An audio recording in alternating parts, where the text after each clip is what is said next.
안녕하세요. DJ 라니입니다. 오늘의 사연 시작해 보겠습니다. 안녕하세요. 저는 이제야 진짜 저를 위한 인생을 살고 있다고 생각해서 조심스럽게 사연을 보내게 됐습니다. 여기까지 오기까지 참 많은 일들이 있었고 웃기지도 않은 현실에 정신이 혼미해질 정도였어요. 하지만 이 모든 시간이 결국 저를 단단하게 만들어준 것 같아요. 아마도 누군가에겐 그저 시시콜콜한 가정사처럼 들릴 수도 있는데요.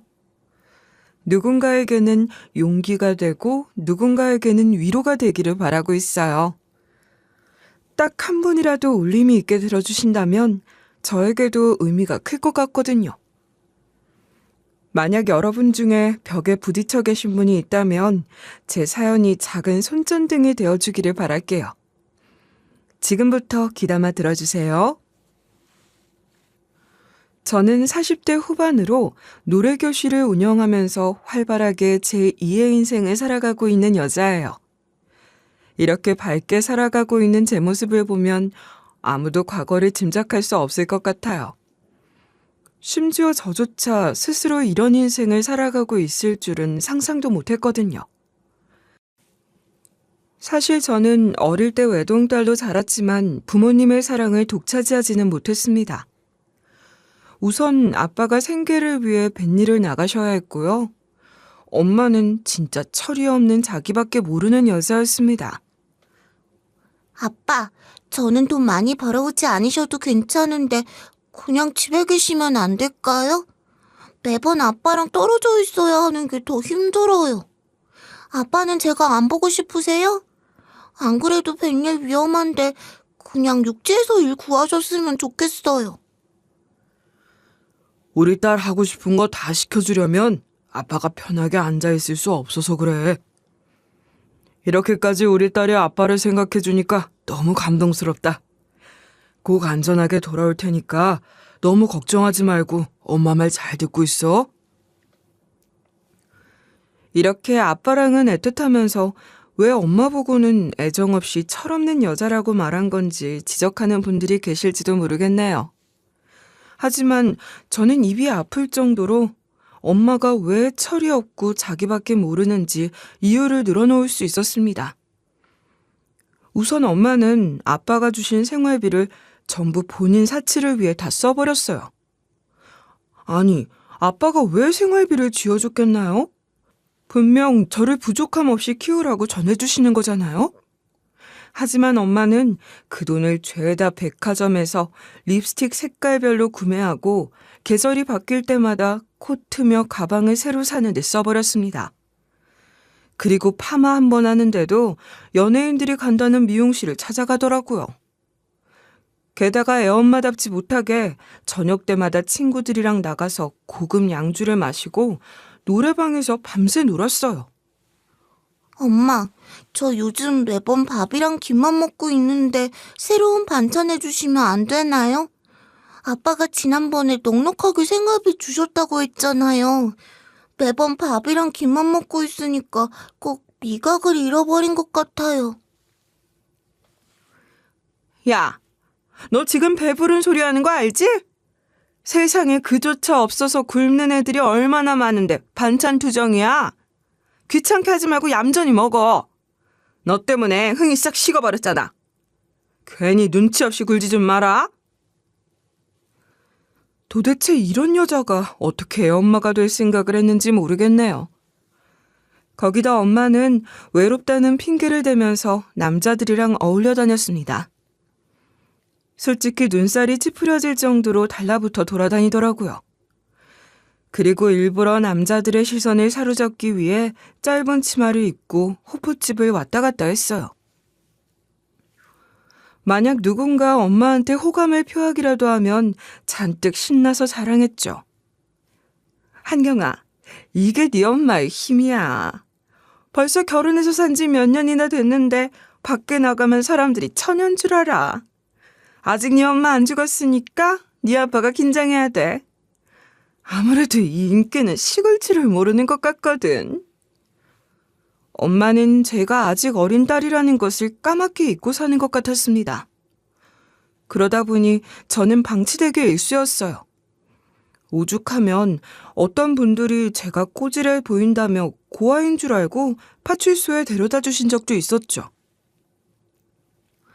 상황이 이 지경까지 되면 엄마는 저한테 사과를 하든 가슴 깊이 반성을 하든 해야 하잖아요. 하지만 엄마는 동네 창피하다면서 저를 야단치더라고요. 야! 그렇게 꼬질꼬질한 몰골일 거면 집 밖을 나오지 말아야 할 것 아니야. 괜히 너 때문에 나만 난처하게 이게 뭐냐고. 누가 보면 너랑 나랑 모녀인 거 알 것 같아? 아무도 몰라. 제발 내 체면에 먹튀 좀 하지 마라. 결국 저는 이런 고달픈 일상을 참을 수 없었습니다. 그래서 아빠가 집에 돌아오신 어느 날 엄마의 일상을 모조리 고자질해버렸어요. 당연히 저를 누구보다 아끼셨던 아빠는 얼굴까지 시뻘개져서 격하게 분노하셨죠. 당신 마음대로 하라고 내가 뱃일에 가면서까지 돈 갖다 바친 줄 알아? 우리 한경이 잘 키워달라고 돈 벌어온 거야. 어떻게 당신이란 여자는 정신도 안 차리고 사는 건지 모르겠다.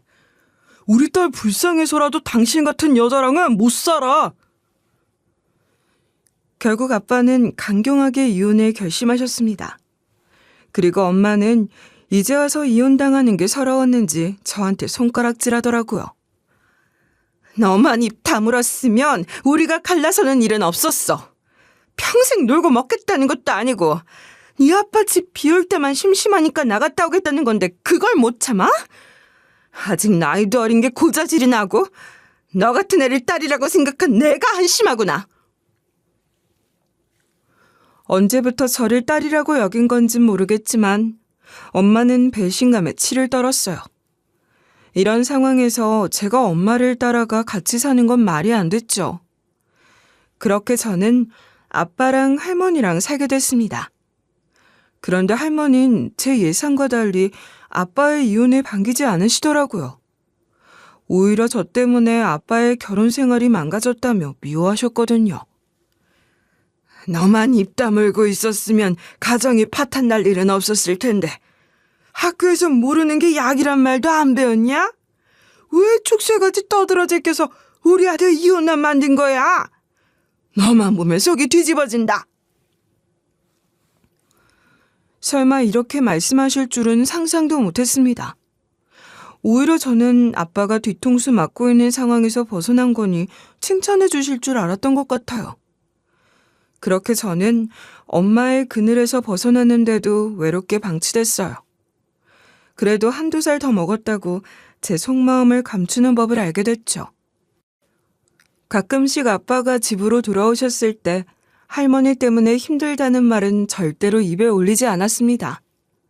그런데 건너편 이웃 아주머니가 이런 저를 안쓰럽게 여겨주셨어요. 그냥 모른 척해도 아무런 상관 없었을 텐데 정성스럽게 챙겨주기 시작하셨거든요.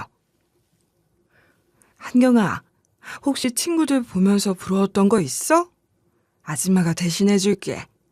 괜히 부담스러워하지 않아도 돼. 아줌마는 아들만 있잖아. 항상 딸이 갖고 싶었거든. 한경이 덕분에 딸 가진 기분 좀 내보려고 그래. 아무래도 제 입장에선 여태까지 받아본 적 없는 어른의 따스한 온기를 느끼게 된 거였죠. 일부러 제가 학교 끝나고 혼자 터덜터덜 돌아오는 게 안쓰럽다며 마중 나와주시기도 했고요. 주말엔 같이 시장 보러 가자면서 군것질거리를 사주기도 하셨어요. 그리고 제가 머리를 산발로 하고 돌아다니는 걸 보고 머리 예쁘게 묶는 법도 가르쳐 주셨습니다. 게다가 이웃 오빠 역시 저를 엄청 귀여워해줬어요. 가끔씩 학교 숙제도 봐주면서 제가 모르는 것들을 알려줬거든요. 한 번은 저한테 떡볶이를 사준 적도 있었는데요. 친구들이 다 부러워할 정도로 다정하게 대해주더라고요. 그러다 보니 저는 할머니 댁보다 이웃집에 가 있는 게 더 마음이 편했습니다. 자연스럽게 마음을 의지하게 됐던 것 같아요. 심지어 일부러 졸리다는 핑계를 대고 자는 척하다가 진짜 잠든 적도 있었답니다. 솔직히 민폐였을 텐데 이웃집 모자는 이런 저를 이해해 주더라고요. 물론 다음날 아침에 할머니 댁으로 귀가했을 땐 왜 그랬냐며 크게 혼났어요.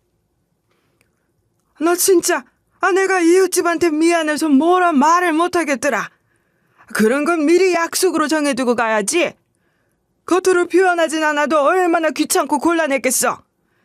다음부터는 미리 자고 간다고 말하고 놀러가라. 귀에 딱지가 앉을 것 같을 정도로 잔소리를 들어야 했습니다. 하지만 할머니도 내심 제가 귀찮게 하지 않아서 좋아 보이더라고요. 그리고 아빠 역시 가끔씩 집에 들어오실 때마다 저한테 어떻게 지냈냐고 물을 때면 항상 이웃집 이야기가 나온다는 것을 깨달으셨어요. 그렇게 아빠는 이웃집 모자에게 고마운 마음을 아낌없이 표현하셨죠. 나름 신경 써서 싱싱한 생선이나 과일을 꼭 챙기셨거든요. 게다가 이웃집 오빠도 아빠를 정말 잘 따르더라고요. 덕분에 우리 집이랑 이웃집 모자는 더할 나위 없이 사이가 돈독해졌습니다. 한경아, 너는 아저씨 딸이라서 진짜 좋겠다.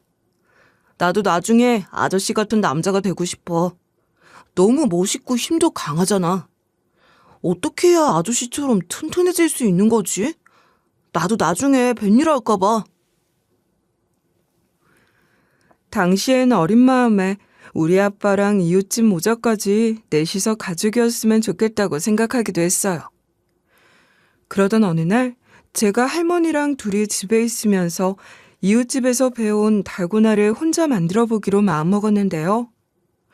제 생각만큼 쉽게 만들어지는 게 아니더라고요.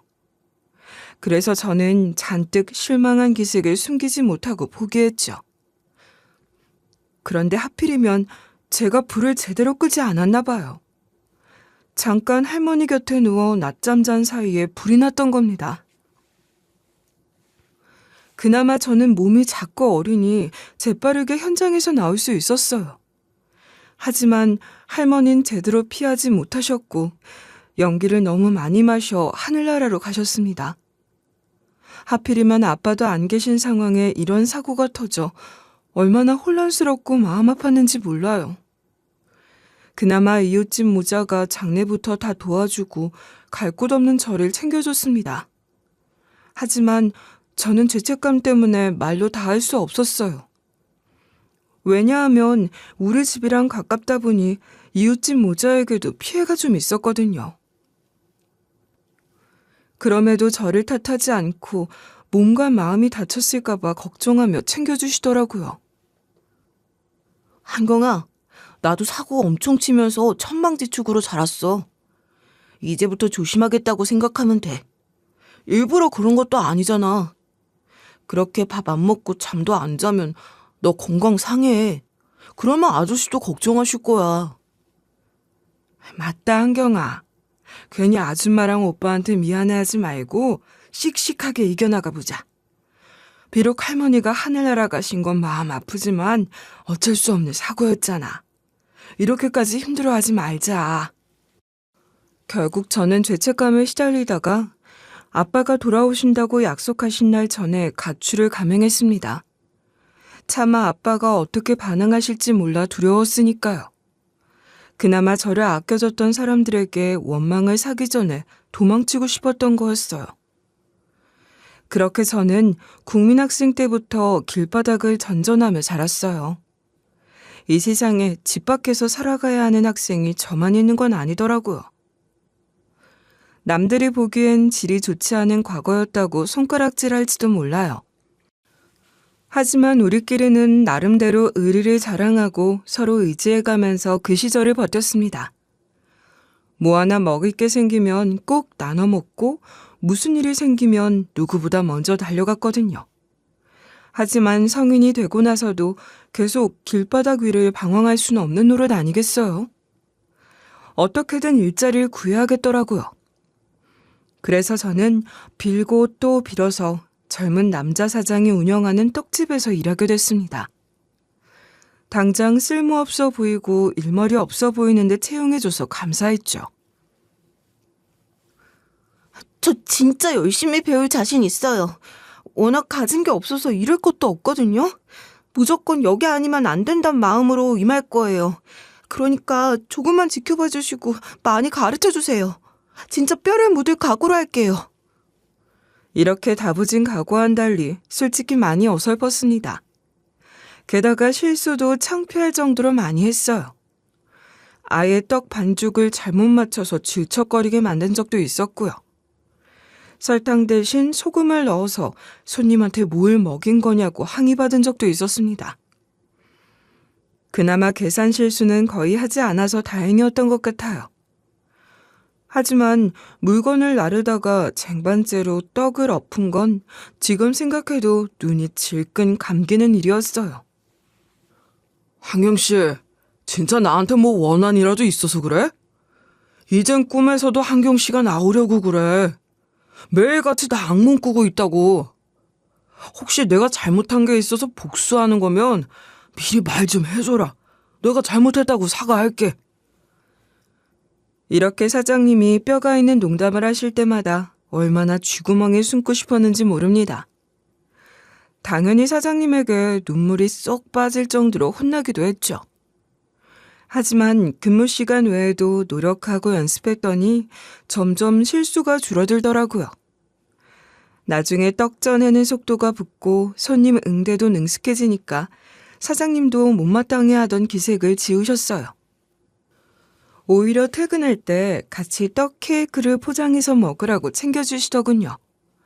게다가 사장님이 저를 신뢰하고 일을 맡겨주시는 게 느껴질 땐 감격스러웠습니다. 그렇게 우리는 함께 일하면서 점점 마음이 생겨 연애까지 하게 됐어요. 그리고 사장님은 연인 사이가 되어보니 더욱 다정하고 좋은 사람이더라고요. 만약 제가 컨디션이 좋지 않을 때면 떡집을 하루 닫고 간호해줬거든요. 이게 장사하는 사람한테 어떤 애정인지 알기 때문에 눈물이 흐르더라고요. 결국 우리는 시간이 지나면서 마음이 더욱 깊어져 결혼까지 결심하게 됐답니다. 당신이 얼마나 노력하고 살아왔는지 알아서 내가 지켜주고 싶어. 이젠 나한테 의지하고 서로 희노애락을 함께하는 짝이 되어주자. 무조건 불행한 일 없게 해주겠다는 약속은 못해도 하루에 한 번씩 행복하게 해줄게. 솔직히 청혼을 받을 거라고는 상상도 못했기 때문에 기쁘더라고요. 어차피 저는 갈 곳도 딱히 없고 어딜 가나 조건으론 모자란 여자였기 때문에 이토록 사랑해주는 사람이 있다는 걸로 고마웠습니다. 비록 합가로 신혼을 시작해야 한다는 건 쉽지 않았는데요. 오랫동안 여기저기 정착하지 못하고 살아온 만큼 저한테 집과 가족이라는 존재가 다시 생긴다는 게 행복했어요. 다만 시어머니는 저를 껄끄럽게 생각하셨습니다. 그동안 제가 떡집을 편하게 운영할 수 있었던 건 이 사람 덕분이 커요. 앞으로도 같이 서로 힘이 되어주면서 떡집을 키워나갈 거예요. 괜히 다른 건 욕심내지 않기로 약속했어요. 그러니까 둘이 잘 살아가는 모습 지켜봐 주세요. 그러니까 몸만 털렁 들어오겠다는 거잖아. 괜히 사랑으로 포장해가면서 장황하게 설명할 거 없다. 설마 이런 식으로 며느리를 들이게 될 줄은 몰랐는데 뭐 어쩌겠냐. 그냥 내가 부족해서 그런가 보다. 솔직히 남편이라고 해서 대단한 조건을 가진 것은 아니었는데요. 시어머니 입장에서는 정성껏 키운 아들이니 더 좋은 여자를 만나길 바라신 것 같았습니다. 뭐 틀린 말은 아닌 것 같아서 저는 시어머니를 이해하려고 노력했어요. 그리고 남편도 제가 상처받지 않도록 고부 사이에서 큰 갈등이 없게 조율해 주더라고요. 이런 남편의 노력이 얼마나 섬세하고 대단한지 알고 있었기 때문에 고마웠죠. 심지어 가끔씩은 시어머니가 큰 소리 내기 전에 남편이 먼저 나무라기도 했습니다. 당신 지금 정신이 있는 거야 없는 거야? 이 정도는 아무리 바빠도 챙겨줬어야 하는 거잖아. 꼭 내가 이렇게 실망스러워 해야겠어? 우리 어머니가 어느 정도로 당신 생각하는지 몰라? 진짜 실망스럽게 왜 이래? 사실 이건 남편이 진심으로 저를 나무라는 게 아니었습니다. 그저 시어머니가 저한테 나쁜 말을 꺼낼까봐 남편이 먼저 선수치는 거였어요. 그래서 저는 남편이 시어머니를 두둔하더라도 전혀 서운하지 않았던 것 같아요. 왜냐하면 시어머니의 노기가 사라져 방으로 들어가시고 나면 남편이 바로 달래줬거든요. 내가 어머니 편 드는 것 같아 보여도 오해하면 안 돼? 혹시나 당신 마음 서운할까봐 내가 다 힘들더라. 이왕 같이 사는데 당신이 자꾸 미움받으면 안 되잖아. 조금만 더 이해해주라. 금방 당신 마음 편하게 해주기 위해 노력할 거야. 무슨 마음으로 그러는 건지 다 아니까 걱정하지 마. 솔직히 당신 언성이 높아지는데 정작 눈은 절대로 못 마주치고 있는 거 알아? 너무 귀여워서 기분 하나도 안 나빠. 그냥 우리 부부의 평화를 위해 어쩔 수 없다고 생각해. 그렇게 남편은 제 발도 주물러주면서 상처받지 않도록 신경 써줬습니다. 나름대로 우리 부부는 시어머니와 함께 살아가는 일상을 터득하고 있었던 거예요. 아무리 시어머니가 저를 퉁명스럽게 대하셔도 부부 사이가 틀어지는 일은 없을 것 같았죠. 그런데 우리 부부가 결혼하고 나서 몇 년이 흘러가는데도 임신 소식이 찾아오지를 않는 거예요. 결국 저는 시어머니의 눈치가 보여 병원을 찾아가게 됐습니다. 도대체 뭐가 문제인 건지 검사를 받아봐야 했으니까요. 그런데 불길한 예감은 언제나 들어맞는 법이잖아요. 저는 최대한 피하고 싶었던 난임 판정을 받게 됐습니다. 요즘은 부부끼리 딩크족이라고 하면서 둘이 사는 경우도 많다지만 이 당시엔 손가락질 받는 경우가 많았어요. 솔직히 숨이 턱 막히는 것 같곤 않죠 하더라고요. 만약 남편이 저랑 이혼을 결심한다고 해도 어쩔 수 없을 거라 여겼죠. 하지만 남편은 오히려 저를 달래주면서 안아주더라고요. 겨우 그것 때문에 그렇게 피마른 얼굴이었던 거야? 아직도 내가 당신한테 제대로 된 믿음을 못 준 건가? 난 그냥 당신을 사랑하는 남자고 당신이 있으면 행복해. 꼭 아이를 가져야 우리가 완성되는 건 아니잖아. 그래도 당신도 언젠가 당신 닮은 아이를 키울 수 있길 기대했을 거 아니야. 설마 내가 난임 판정을 받게 될 줄은 몰랐어. 괜히 당신이 가질 수 있는 행복을 빼앗은 것 같아 미안해.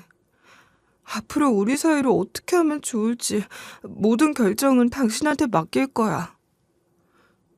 설마 이걸로 헤어지자는 말을 들을 거라 생각해? 만약 당신이 헤어지자고 해도 나는 반대할 거야.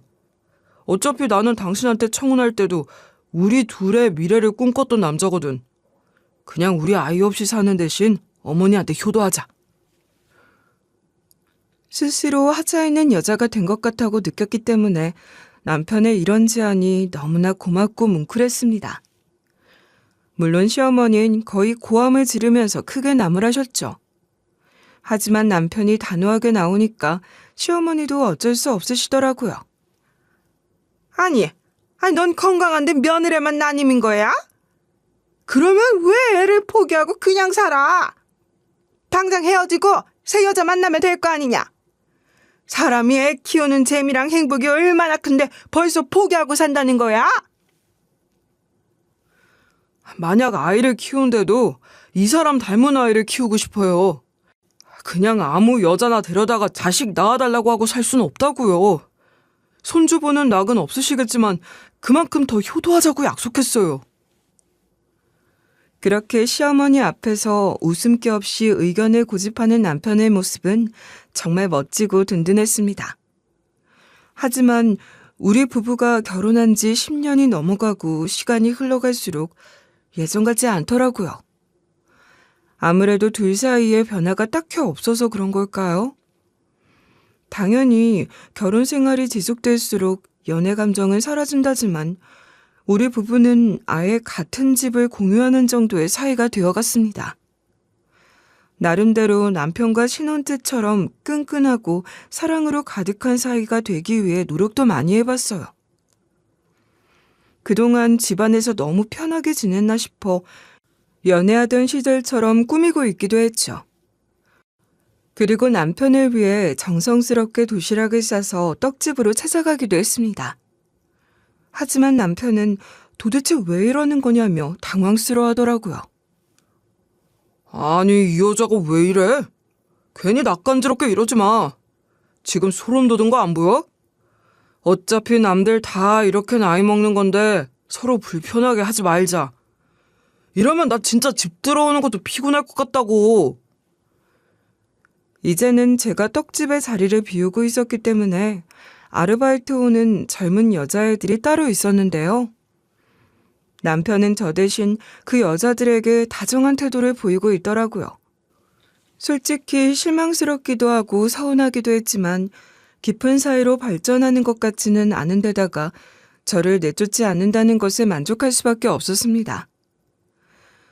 그러고 나서 남편은 떡집을 확장하겠다며 나서고 바깥일로 정신이 없어졌어요. 자연스럽게 저는 시어머니랑 둘이 보내는 시간이 길어졌죠.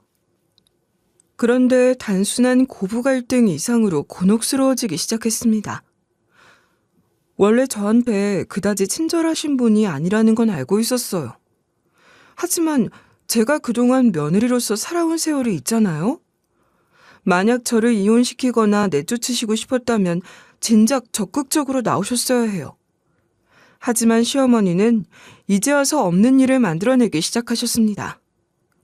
하루는 남편의 떡집에 단체 주문건으로 만들어뒀던 선물 세트가 사라져 난리가 났어요. 아니, 그거 중요한 주문인데 도대체 어디로 간 거야? 분명 수량 맞게 만든 거 아니었어? 왜 제대로 관리를 안 한 거냐고. 이게 제 발로 어디를 가버리진 않았을 거잖아. 남의 집 귀한 떡에 누가 손을 댄 거야? 당연히 남편 입장에선 애가 닳고 당황스러울 수밖에 없는 일이었을 거예요. 저 역시 떡집 관련해서는 신경을 쓰고 살았지만 혹시 가게 평판이 나빠질까 봐 걱정스러웠으니까요. 그런데 범인은 생각보다 멀리 있지 않았습니다. 바로 시어머니가 몰래 손을 댔다는 사실이 밝혀진 거예요. 그런데 시어머니는 대뜸 엉뚱한 핑계를 꺼내시더라고요. 며느리가 딱 하나만 가져다 달라고 시켜서 어쩔 수 없었다. 솔직히 내가 이제 나이 실컷 먹었는데 며느리를 이길 수 있겠냐? 하도 둘이 있다 보니까 내가 눈치를 좀 보게 되는구나. 괜히 걱정하게 해서 미안하다. 시어머니가 눈물을 글썽이면서 말씀하시는데 저도 같이 울고 싶은 기분이 들었습니다. 도대체 제가 왜 시어머니 보고 절대 오라고 시키겠어요? 만약 제가 선물 세트를 몰래 훔치고 싶었다면 직접 했겠죠. 그다지 저한테 호의적이지도 않은 시어머니한테 부탁했다가 무슨 꼴을 당하려고요. 게다가 저는 그거 갖는다고 해서 어디 갖다 줄 곳이 따로 있는 사람도 아니잖아요. 어머니, 다음부터는 갖고 싶은 게 생기면 집사람 핑계대지 마시고 저한테 솔직하게 말씀해 주세요. 다른 분도 아니고 어머니 드리는 건데 제가 아낄 리 없잖아요. 이렇게 몰래 가져가시는 게 더 곤란해요. 너 지금 내 말이 거짓말이라고 생각하는 거냐? 진짜로 며느리가 시켜서 어쩔 수 없던 거라니까. 너는 내 자식이면서 왜 말을 안 듣는 거야? 도대체 뭐라고 말해야 믿어줄 거냐고. 진짜 서운해서 눈물이 난다. 다행히 남편도 시어머니의 변명이 그다지 신빙성이 있다고 믿는 것 같진 않았습니다. 하지만 시어머니는 진짜로 제가 시켰나 싶을 정도로 가슴을 치며 억울해하시더라고요. 그런데 시어머니의 기행은 여기서 그치지 않았어요. 일부러 떡집에 장난 전화를 걸어 주문을 하셨거든요. 제가 단체 주문을 부탁하고 싶은데요. 떡집 맞은편에 있는 아파트 노인정으로 배달해 주셨으면 좋겠어요. 최고로 잘 나가는 것들만 모아서 세트를 만들어 주세요. 돈은 이미 준비했으니 잘 부탁해요. 만약 이 장난 전화가 진짜 주문으로 들어갔다면 떡집은 크게 손해봤을 겁니다. 다행히 아르바이트생들이 시어머니의 목소리를 기억한 덕분에 의미 있는 주문이라 받아들여지진 않았어요. 이런 일이 반복되다 보니 저는 슬금슬금 걱정이 되더라고요. 아무래도 제가 시어머니랑 같이 보내는 시간이 많은 만큼 뭔가 조치를 취해야 한다고 생각했죠. 직접 병원을 데려가서 도대체 시어머니가 어떤 상태인 건지 알아볼 필요가 있다고 느낀 거예요. 만약 치매가 시작되셨든 망상을 하시는 거든 정확한 건 전문가를 만나봐야 하니까요. 하지만 남편은 이런 저의 걱정을 시덥지도 않은 것으로 여기더라고요. 안 그래도 바쁜데 괜히 일만들 생각하지 마. 무슨 걱정이 그렇게 많은데? 원래 갱년기 증상 중에서도 이런 경우가 있다고 했어. 그냥 우리 어머니 마음 편하게 스트레스 받지 않도록 신경 써주면 돼. 아니, 갱년기 증상도 다양하게 존재한다는 것을 모르는 건 아니었습니다. 하지만 저도 아니고 시어머니 연령대 다시 갱년기 증상이 나타나는 건 좀 말이 안 되잖아요. 괜히 나중에 가서 후회하지 말고 병원에 모시고 가보자. 이게 그냥 넘겨버릴 만한 일은 아니잖아. 만약 치료식을 놓치면 걷잡을 수 없을지도 몰라. 나 혼자 진단 내려버리는 것도 아니고 일단 병원에 가보자는 거잖아. 당신 진짜 그 입 안 다물어? 우리 어머니 환자 취급받는 거 싫다고. 이 집에서 하자 있는 건 당신밖에 없으니까 괜한 소리 좀 그만해. 보는 애는 뭐만 보인다고 당신이 고장난 몸이라 예민한 거야. 결국 저는 남편한테 도움을 받기는 그른 것 같아서 홀로 시어머니를 모시고 병원에 가기로 마음먹었습니다. 어쨌든 계속해서 같이 살 거고 특히나 시어머니는 제가 모시는 시간이 길잖아요. 어떻게든 부지런히 대책을 세우는 게 맞다고 판단한 거죠. 그런데 시어머니는 제 입에서 병원이란 단어가 나오자마자 발작하면서 날뛰기 시작하셨어요. 갑자기 눈을 부라리더니 식탁 위에 있던 컵을 던지고 방바닥을 발로 쾅쾅 구르더라고요. 도대체 어떻게 진정시키면 좋을지 눈앞이 캄캄했습니다. 난 미친 사람 아니야. 너 지금 나를 어디에 가둬두려고 끌고 가려는 거지? 내가 이대로 순순히 당할 줄 알아? 너 우리 아들한테 다 잃을 거야. 절대로 내가 네 뜻대로 도와주는 일은 없을 거라고. 급기야 시어머니는 어디서 그런 힘이 난 건지 몰라도 저를 뿌리치고 도망가셨는데요. 글쎄 남편의 떡집으로 냉큼 들어가셨습니다. 그리고 제가 어디 가두기 위해 끌고 간다는 식으로 방방 뛰셨어요. 그러자 남편은 제가 본인 말을 귀담아 듣지 않고 시어머니를 병원에 데리고 간다며 언짢아 하더라고요. 어차피 들킨 김에 저는 남편에게 왜 시어머니를 병원에 데려가야 하는지 설득하려고 했습니다. 하지만 이런 저의 언행이 남편한텐 순종하지 않고 반항하는 것으로 느껴졌나 봐요. 어디까지 눈치 없이 굴 거야? 뭐 가진 거 하나도 없고 애도 안 낳았으면서 내 말도 거스르겠다는 거냐고. 기껏 데리고 살아주고 있으면 감사하게 굽신거려도 모자란 거 몰라? 어디 한번 당신이야말로 정신 똑바로 차리게 만들어줘야겠어. 그렇게 남편은 냅다 제 뺨을 후려쳤습니다. 그리고 머리채까지 잡아쥐고 흔들더라고요. 감히 제가 남자의 힘에 당해낼 수 있었겠어요? 결국 저는 중심을 잃고 넘어갔는데 머리를 부딪히고 말았어요. 그제야 남편도 제가 잘못될까봐 겁이 났는지 당황하더라고요. 그나마 고맙게도 아르바이트생들이 바로 신고해줘서 응급실에 실려갈 수 있었습니다. 다행히 머리를 심각하게 다친 건 아니고 겉으로만 이마가 찢어져서 꿰매면 된다고 하더군요. 그런데 의사가 제 팔뚝에 있는 커다란 흉터를 보며 혹시 상습적으로 이런 일이 있었냐고 물었어요. 그래서 저는 이 흉터는 남편 때문에 생긴 게 아니라고 푸념하듯이 어떻게 생긴 건지 알려드렸죠. 그랬더니 의사가 갑자기 벌벌 떨면서 질문하더라고요. 그게 다 사실이에요? 환자분이 그런 일을 겪으셨다고요? 저한테 지어낸 이야기를 들려주신 건 아니죠? 혹시 환자분 부친 성함이 어떻게 되시나요? 김석하님 맞나요? 얼른 대답 좀 빨리 해주세요.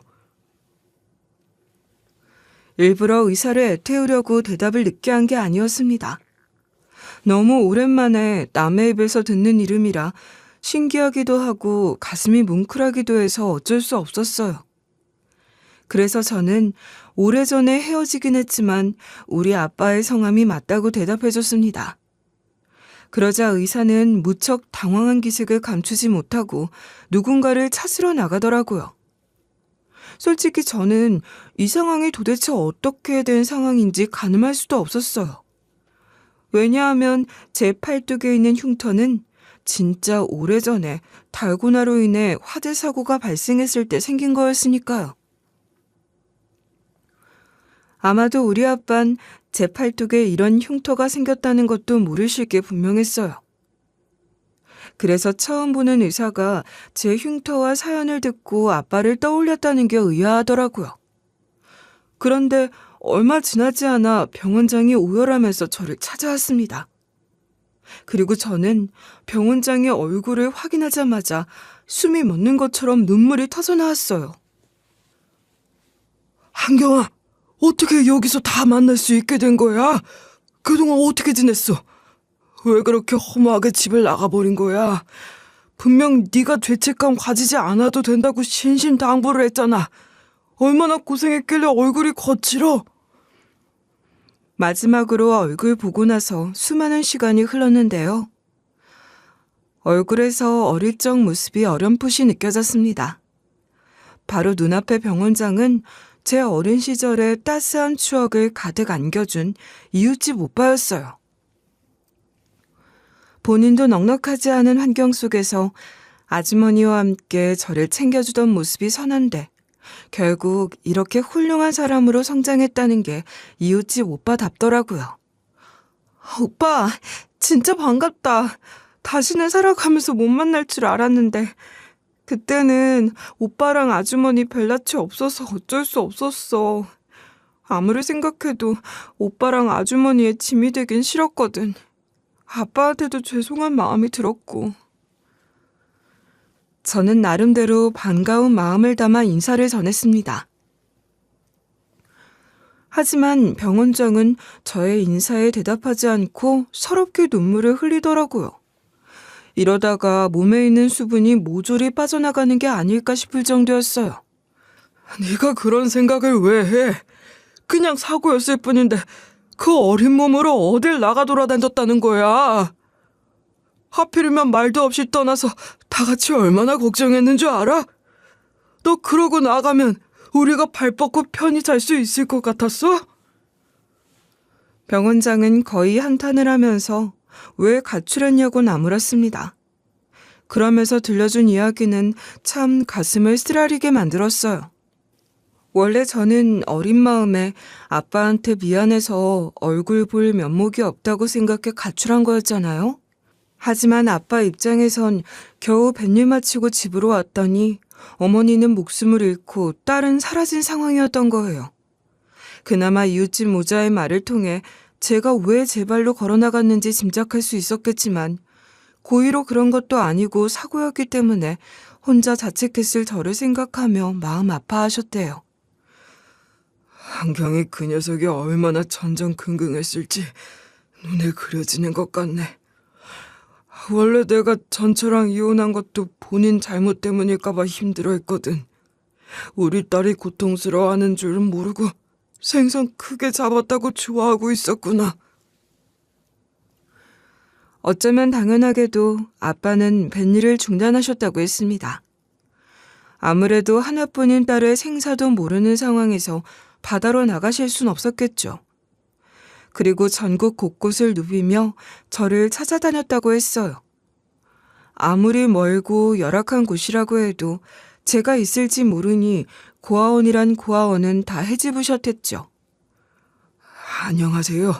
제 딸은 국민학교 다닐 나이인데요. 이름은 김한경이라고 해요. 혹시 입소한 아이들 중에 없을까요?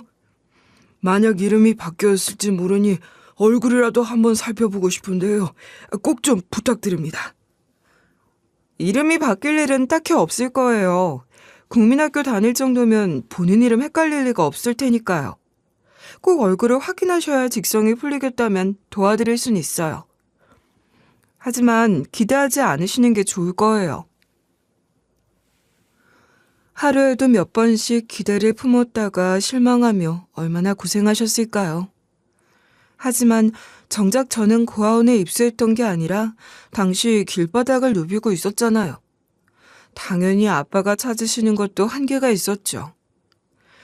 결국 아빠는 모아뒀던 돈도 다 떨어져서 뱃일로 돌아가셔야 했습니다. 그동안 편히 많이 봐주셨는데 이런 부탁까지 드려서 죄송해요. 언젠가 우리 한경이가 돌아올 수도 있으니 그때 내쫓지 말고 제가 육지로 들어올 때까지 보살펴 주세요. 진짜 사람 하나 살린다고 생각해 주시면 평생 잊지 않을게요. 심지어 아빠는 돈을 벌어올 때마다 이웃집 모자에게 일부 보태주셨다고 했습니다. 아무래도 공짜로 저를 부탁하는 건 영 마음에 걸리셨나 봐요. 아이고, 돈 좀 그만 쥐어주세요. 한경은 우리도 참 예뻐했던 애라 돈은 필요 없어요. 아직 우리한테 돌아오지도 않았는데 돈만 받고 있으니까 너무 민망하고 죄송스럽네요. 그냥 나중에 싱싱한 생선이나 갖다 주세요. 이렇게라도 쥐어드리지 않으면 제가 뱃일 나가서 마음 편히 있지를 못할 것 같아요. 그냥 아드님을 위해서라도 마음 편하게 받아주세요. 예전에 사이좋게 지냈던 시절에 대한 보답이라고 생각하셔도 되고요. 이웃집 모자 입장에선 저를 돌봐주지도 않았는데 돈을 자꾸 받게 되니 미안해서 거절하셨대요. 하지만 아빠한테는 아주 작은 가능성이라도 놓칠 수 없는 상황이었기에 억지로 쥐어줬다고 하더라고요. 그렇게 병원장은 아빠의 지원 덕분에 의대까지 진학할 수 있었고 지금의 위치까지 이룰 수 있었다고 했어요. 하지만 아빠는 뱃일하시다가 사고를 당해 이미 세상을 떠나셨다고 하더군요. 당시에 저는 어린 데다가 커다란 일을 겪고 너무나 죄송스러워서 아빠를 피했던 건데요.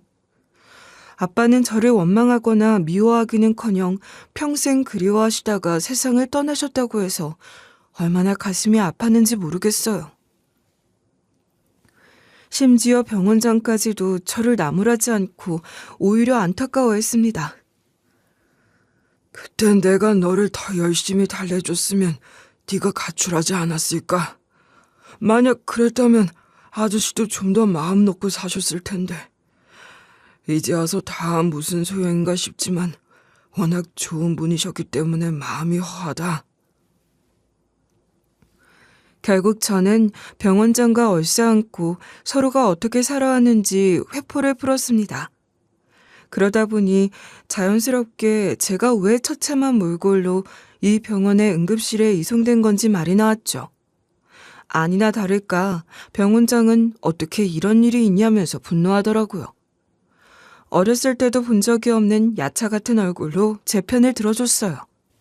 그동안 네가 갈 곳이 없어서 그런 막장 같은 가정 안에서 버티고 살았나 본데 이제는 마음 놓고 이혼해라. 다시는 그렇게 사는 꼴 가만히 두고 보기 싫다. 이젠 새로운 인생을 시작하는 게 맞아. 괜히 너랑 나랑 다시 이렇게 만난 게 아닐 거야. 분명 아저씨가 너를 이리로 데리고 오신 거라고. 만약 손직원까지 가지 않았다면 고민스러웠을지도 몰라요. 하지만 이제는 더러운 꼴 다 봤으니 더 이상 인내할 수 없다고 생각했어요. 결국 저는 병원장의 도움을 받아 이혼하기로 결심했습니다. 물론 남편은 저의 이혼 요구를 순순히 받아들이지 않더라고요. 설마 나를 붙잡을 생각은 아니지? 괜히 일 복잡하게 만들지 말고 이혼해뒀으면 좋겠어. 어머님부터 당신까지 도저히 같이 못 살겠다고. 이 정도면 나도 충분히 참아줬다고 생각해. 하지만 손까지 들어올리는 남자랑은 안 되겠어. 심각한 것도 아니고 겉으로 조금 다쳤던 것 때문에 이혼까지 하자는 거야? 당신 배은망덕하다는 말 알아? 지금 당신이 딱 그 짝이야. 그동안 내가 군말 없이 데리고 살아줬으면 한 번쯤은 이렇게 화내도 참아줘야지. 배은망덕하다는 건 당신이 아니라 내가 해야 할 말 아니야? 기껏 걱정해서 어머님 데리고 병원 가려고 했더니 남들 다 보는 앞에서 머리채 잡은 게 누군데?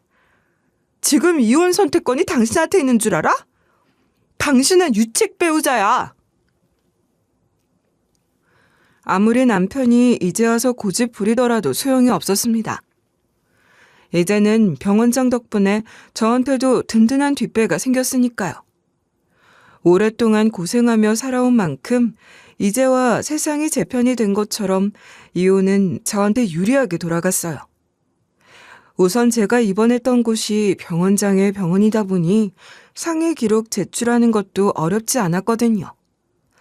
덕분에 위자료까지 매끄럽게 청구할 수 있었답니다. 물론 저는 재산 분할까지 요구할 수 있었어요.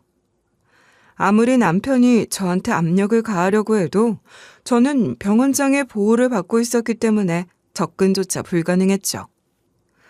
나름대로 병원을 몰래 찾아와서 저를 만나려는 시도를 하긴 했는데요. 병원장 덕분에 바로 보안팀이 찾아가서 막아버렸다고 하더라고요. 이대로 순순히 이혼당할 수는 없단 말이야. 같이 살아온 시간이 있는데 이렇게 내빼면 다냐고. 아직까진 내가 그 여자 남편이니까 얼굴 좀 보여줘. 직접 이야기 나누면 마음이 바뀔지도 모르잖아. 아무리 남편이 접수 데스크에서 언성을 높이고 발작을 다해도 보안팀 앞에선 아무 의미 없었습니다. 결국 남편은 구두 한 짝이 벗겨지고 와이셔츠까지 다 구겨진 상태로 양팔에 끼워 끌려나갔다고 했어요. 게다가 남편의 떡집 아르바이트생들이 제가 두들겨 맞았다는 증언을 도와주겠다고 나서더라고요. 얼마나 기특하고 고마웠는지 몰라요. 사모님 그날 진짜 많이 아프셨죠? 안 그래도 저희는 사장님이 자꾸 찝쩍거려서 그만두자고 말을 맞춘 상태였거든요. 조금만 더 버티다가 나가자고 했는데 그런 일이 벌어질 줄은 몰랐어요. 진짜 그런 태도로 무슨 가게를 확정까지 한다는 건지 모르겠어요. 솔직히 사모님 이혼 결정 잘하신 것 같아요. 저희보다 나이도 많으면서 자꾸 치근덕거려서 불쾌했거든요. 아무리 생각해도 사모님이 아까워요. 그동안 남편이 떡집 아르바이트생들을 꼬셔보려고 발버둥친 모양인데요. 젊은 여자애들 입장에선 귀찮고 성가셨나 봐요. 거의 이를 갈면서 다시는 같은 공기 마시기도 싫다고 하더라고요. 결국 전 남편은 벌금까지 토해내면서 저한테 이혼당했습니다. 그러고 나서 보란듯이 잘 살아보겠다고 큰소리 뻥뻥 치며 떡집 확장에만 힘쓰다가 뒤늦게 전 시어머니가 치매에 걸렸다는 사실을 알게 됐다고 했어요. 아예 집에서도 떡을 만들어 보자면서 반죽을 하겠다고 하다가 밀가루 대신 세제를 붓는 바람에 전 남편을 제대로 놀라게 했나 봐요. 심지어 한 번은 밖에 나가셔서 본인이 어릴 적 살던 고향으로 가겠다며 택시를 타고 사라졌다고 하더라고요. 겨우 경찰서에 보호 조치돼서 연락을 받았다고 하던데요. 애초에 상황을 거기까지 방치한 것 자체가 이해되지 않았습니다. 그제야 전 남편도 더 이상 긍정적으로만 생각하는 게 현명하지 않다는 걸 깨달은 것 같았죠. 결국 전 남편은 제가 병원장과 돈독한 친분이 있다는 것을 기억해내고 찾아왔어요. 진짜 웃기는 거 알고 있지? 그렇게 내가 병원에 모시고 갈 거라고 했을 때는 막말했잖아. 심지어 내 머리채까지 잡았던 거 기억나? 설마 다 까먹은 거 아닌 이상 나보고 도와달라고 찾아올 수 있는 거야?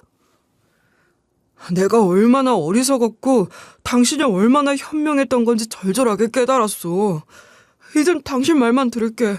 제발 우리 어머니 케어하는 거 도움받을 수 있도록 힘써줘라. 당신한테 해달라고는 안 할게. 그냥 연결만 좀 시켜줘. 나한테 해달라는 말은 당연히 하면 안 되는 거지. 뭐 대단하게 호의를 베푸는 척하네? 당신이랑 내가 아무 사이 아닌 것처럼 당신 어머니도 나랑 알 바 아니잖아. 이미 나는 몇 번이나 기회를 줬는데 거절한 건 당신이라고. 전 남편은 이제 와서 애걸복걸 도와달라고 호소했습니다. 아무래도 병원장을 통해 전 시어머니가 걱정 없이 제대로 보살핌 받기를 원하는 것 같더라고요. 하지만 이제 와서 용서를 구해도 소용없었어요. 어차피 우리가 아니어도 전 남편이 선택할 수 있는 방안은 많으니까요. 결국 전 남편은 떡집에 온전히 집중할 수 없어 빚만 떠안고 망해버렸다고 하더라고요. 이제 나한테 남은 건 아무것도 없어. 당신마저 매몰차게 떠나가고 나를 외면하는 바람에 몸만 남았다고. 도대체 어떻게 해야 복수를 끝내줄 거야? 이렇게 비참하게 사는 나를 봐도 마음이 안 풀려? 당신이 지금 불행한 게 내 복수 때문이라고 생각해? 미안하지만 이제 당신은 나한테 아무것도 아니야. 이미 내 일상에 당신은 생각조차 나지 않는다고. 그냥 당신이 고통스러운 건 다 당신 때문이야. 아직도 정신 못 차리고 제 마음이 풀리면 모든 상황이 나아질 거라고 믿는 게 황당했습니다. 그나마 전 시어머니는 보건소의 도움을 받아 치료받고 있다고 하더라고요. 그리고 저는 병원장 덕분에 엄청 행복한 나날을 보내고 있어요. 사실 이혼하고 나서 뭐라도 하며 바깥 사람들과 어울리고 싶었는데요. 병원장이 재촉하지 않고 차근차근 제가 뭘 잘할 수 있는지 알아봐 주더라고요. 예, 한경아. 내가 듣기엔 네 목소리가 참 괜찮은 것 같은데 노래로 한번 사람들과 마주해보는 건 어때? 가만히 들어보면 가사도 잘 들리고 기분이 좋아지더라. 아무리 사람마다 취향이 갈려도 네 목소리는 승산이 있을 거야. 솔직히 자신 없어. 내가 뭐 어디 가서 대단하게 노래하던 사람도 아니잖아. 그냥 오빠만 나를 어릴 때부터 귀여워했으니까 칭찬해주는 거 아닐까? 아무도 내 노래를 듣지 않으려고 하면 어떡해. 무슨 걱정을 하는 거야? 그래도 내가 인생 살아오면서 사람들 많이 만났잖아. 너 정도면 다른 사람들도 듣기 좋다고 할 거야. 괜히 걱정하지 말고 한번 도전해보자. 만약 실패하더라도 좋은 경험했다고 치면 되잖아. 결국 저는 병원장 덕분에 학원을 다니면서 노래를 배웠고요. 지금은 노래교실까지 열어 하루하루 즐겁게 보내고 있습니다. 솔직하게 엄청나게 큰 규모는 아니지만 제가 사는 동네에 있는 아주머니들과 어울리며 기분 좋은 추억을 쌓고 있어요. 그리고 병원장이랑은 주기적으로 만나 봉사에 다니고 있습니다. 그동안 본인이 얻은 것들을 쉽게 생각하지 않고 꾸준히 주변에 나누며 살아왔더라고요. 처음에 저한테 부친의 성함이 김석환이냐고 물어봤던 의사도 병원이 학비를 지원해줬던 후배라고 했어요. 아저씨는 나한테 죽을 때까지 잊을 수 없는 분이야. 물론 내가 의사가 될 거라고 예상하신 건 아니었겠지만 아저씨 아니었다면 나는 공부를 꿈꾸지도 못했을 것 같아. 절대로 나 혼자서 잘나서 의사 된 거 아니니까 세상에 베풀어야겠어. 병원장은 여전히 우리 아빠의 은혜를 잊지 않고 있습니다. 어떻게든 널리 이 선한 마음을 퍼뜨려야 한다고 생각하더라고요. 그렇게 저랑 병원장은 둘 다 혼자 지내고 있기 때문에 서로 외롭지 않도록 곁을 지켜주고 있어요. 사연을 들어주신 여러분께 전하고 싶은 말이 있는데요. 인생 후반전이야말로 진짜 자기 인생을 살아야 한다고 하더라고요. 그러니까 여러분들도 주변에 진짜 함께하고 싶은 사람이 있는 게 맞는지, 진짜 원하는 일을 하고 있는지 곰곰이 생각해 보세요. 그러면 지금까지 들어주셔서 감사드려요.